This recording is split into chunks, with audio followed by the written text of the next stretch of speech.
Hello friends, मैं हूं गौरव Garg from investment पे चर्चे।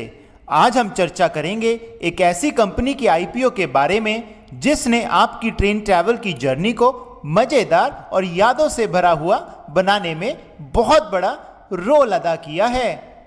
जी हां, हम बात कर रहे हैं IRFC आईपीओ के बारे में। ये कंपनी इंडियन रेलवेज को फंड प्रोवाइड करवाती है ताकि वो आपके सफ़र को नए रूट्स और नई ट्रेन्स में नई फैसिलिटीज़ के साथ और भी ज़्यादा कंफर्टेबल और भी मज़ेदार बना दे। ये इंडिया में अकेली कंपनी है जो कि इंडियन रेलवेज को नए प्रोजेक्ट्स के लिए फंड्स प्रोवाइड करवाती है। अगर इस हिसाब से देखा जाए तो IRFC एक NBFC हुई। NBFC में सबसे ज़्यादा रिस्क होता है जब आप जिसे लोन देते हैं उससे पैसा वापस ना आए।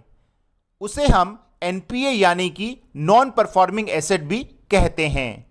IRFC के केस में NPA रिस्क है ही नहीं, क्योंकि IRFC इंडियन रेलवेज को प्रोजेक्ट्स के लिए पैसा देती है जो कि एक गवर्नमेंट एंटिटी है। तो इस हिसाब से ये IRFC का सबसे बड़ा प्लस पॉइंट है। अब ये जानते हैं कि IRFC रिवेन्यू कैसे जनरेट करती है। IRFC इंडियन रेलवेज के प्रोजेक्ट्स को फाइनेंस करने के लिए फंड रेज बड़े बड़े फाइनेंशियल इंस्टीट्यूशंस और बॉन्ड्स के थ्रू करती है। For an example, IRFC bond issue करके फंड रेज करती है और वो फंड्स इंडियन रेलवेज को न्यू प्रोजेक्ट्स के लिए दे देती है। अब IRFC उन इन्वेस्टर्स को जिन्होंने IRFC के बॉन्ड में इन्वेस्ट किया है उन्हें 5% इंटरेस्ट पे करती है और इंडियन रेलवेज को उसी फंड्स प्रोवाइड करवाने के लिए 7% इंटरेस्ट चार्ज करती है। बैलेंस 2% IRFC की इनकम हुई। चलिए अब जानते हैं रेलवे इंडस्ट्री ग्रोथ के बारे में। हम लोगों ने सेबी की वेबसाइट से बहुत इंटरेस्टिंग डाटा पॉइंट लिया है जो कि हमें ये बताएगा कि हमारे देश में रेलवे की ग्रोथ का क्या स्कोप है। ये टेबल हमें बताता है कि हर 10 लाख लोगों पर कितने रूट किलोमीटर अवेलेबल हैं।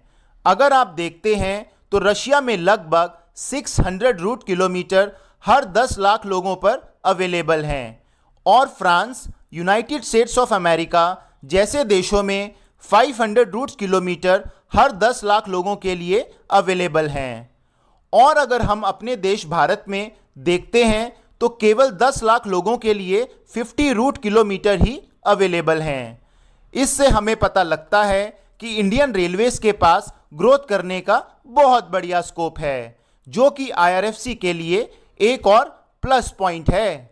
अब इस बढ़िया मौके को इंडियन गवर्नमेंट किसी भी कीमत पर जाने नहीं देना चाहती। इसलिए गवर्नमेंट ने लास्ट 3 इयर्स यूनियन बजट में रेलवे मिनिस्ट्री को कैपिटल एक्सपेंडिचर का बजट बढ़ाकर दिया है। 2019 फिजिकल में जो बजट 1,20,000 करोड़ था वो बढ़कर 2021 फिजिकल में 1,60,000 करोड़ कर दिया गया था। इसका मतलब रेलवे कैपिटल एक्सपेंडिचर बजट हर साल 15% से भी ज़्यादा तेजी से ग्रो कर रहा है। चलिए अब ये देखते हैं कि कंपनी के रेवेन्यू और प्रॉफिट्स कैसा कर रहे हैं। 2018 में IRFC का रेवेन्यू 9,200 करोड़ रुपीस था जो कि 2020 में बढ़कर 13,400 करोड़ रुपीस हो गया है। इसका मतलब रेवेन्यू हर साल 21% से ग्रो कर रहे हैं। 2018 में profit after tax 2,000 crore rupees था जो कि 2020 में बढ़कर 3,200 करोड़ रुपीस हो गया है। इसका मतलब प्रॉफिट हर साल 26% से ग्रो कर रहे हैं। चलिए अब बात करते हैं IPO के डिटेल्स के बारे में। IPO की ओपनिंग डेट 18 जनवरी है और IPO 20 जनवरी को क्लोज हो जाएगा। IPO का प्राइस बैंड 25 to 26 रुपीस पर शेयर रहेगा। आप मिनिमम 1 लॉट और 575 शेयर्स के लिए अप्लाई कर सकते हैं। मिनिमम अमाउंट अप्लाई करने के लिए 14,950 रुपीस रहेगी। आप मैक्सिमम 13 लॉट और 7,475 शेयर्स के लिए अप्लाई कर सकते हैं। मैक्सिमम अमाउंट अप्लाई करने के लिए 1,94,350 रुपीज़ रहेगी। आपको कितने शेयर्स अलॉट हुए हैं ये आपको 25 जनवरी तक पता चल जाएगा। अलॉटमेंट के बेसिस पर बैलेंस अमाउंट आपके बैंक अकाउंट में 27 जनवरी तक रिफंड कर दी जाएगी। 28 जनवरी तक अलॉटेड शेयर्स आपके डीमैट अकाउंट में आ जाएंगे। और अब सबसे इंपॉर्टेंट डेट, आईपीओ की लिस्टिंग ऑन स्टॉक एक्सचेंज 29 जनवरी को की जाएगी।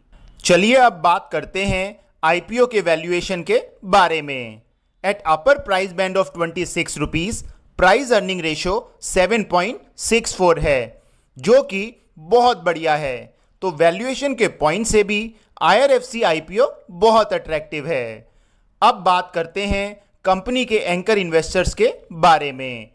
आईआरएफसी कंपनी ने आईपीओ से 3 दिन पहले ही एंकर इन्वेस्टर से 1400 करोड़ रुपीस रेज किए हैं।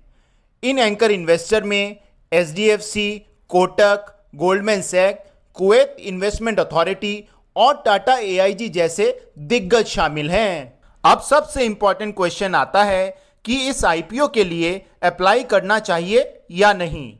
जनरली ग्रे मार्केट प्रीमियम हमें लिस्टिंग गेन का काफ़ी अच्छा इंडिकेशन दे देता है। ग्रे मार्केट में आईआरएफसी आईपीओ पर केवल 1 और 2 रुपीस का प्रीमियम चल रहा है, जो कि लिस्टिंग गेन के लिए हर्डल हो सकता है। अगर हम शॉर्ट टर्म के नेगेटिव सेंटीमेंट को इग्नोर करके लॉन्ग टर्म के हिसाब से आईआरएफसी कंपनी को देखते हैं तो ये एक बहुत ही बढ़िया इन्वेस्टमेंट ऑप्शन अवेलेबल है। दोस्तों, आज के लिए इतना ही। अगर आपको हमारा ये वीडियो पसंद आया है तो प्लीज़ हमारा चैनल सब्सक्राइब करना मत भूलिएगा। Thank you.